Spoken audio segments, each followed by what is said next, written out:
Even when we are apart, we feel close and connected with one another. Years ago, when Jenny and I got married, she slipped this ring on my finger. And I remember thinking at the time that, you know what, every time I touch it, I'm going to think about her. And all these years later, sure enough, I do that very thing. Maybe I'm sitting in the office and somebody's on the phone and they don't like something that I've done. I kind of touch the ring and go to a different place. Whenever I feel isolated or alone or frustrated by something that's happening at work or in life, I can touch the ring and think about her love for me. It's an amazing thing about a healthy relationship, that it can give you security and peace and confidence even when your spouse isn't there.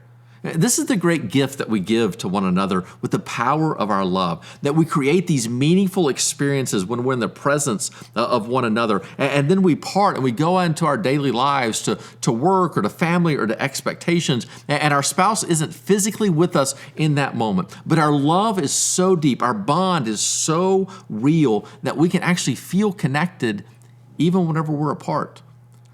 Unhealthy couples don't have that ability. When we develop a relationship that isn't productive, that isn't healthy, that isn't defined by love and connection, that the absence of our spouse can sometimes actually be a good thing. We actually feel more comfortable in that moment, but it brings no sense of relief in this very difficult world in which we live.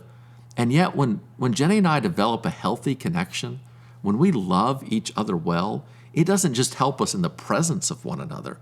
It also helps us in the absence of each other. And social scientists have figured out that oxytocin, that kind of warm feeling that comes over you whenever you're in the presence of your lover, whenever you hug each other and hold each other tight, that in healthy couples, you can actually create oxytocin within your body just by thinking about your spouse.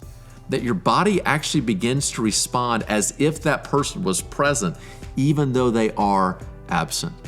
By loving your spouse well, you are giving them a gift that almost nobody else can give them. You're giving them the ability to endure the hardships of this world with a confidence and a connection and a peace and a feeling of being loved.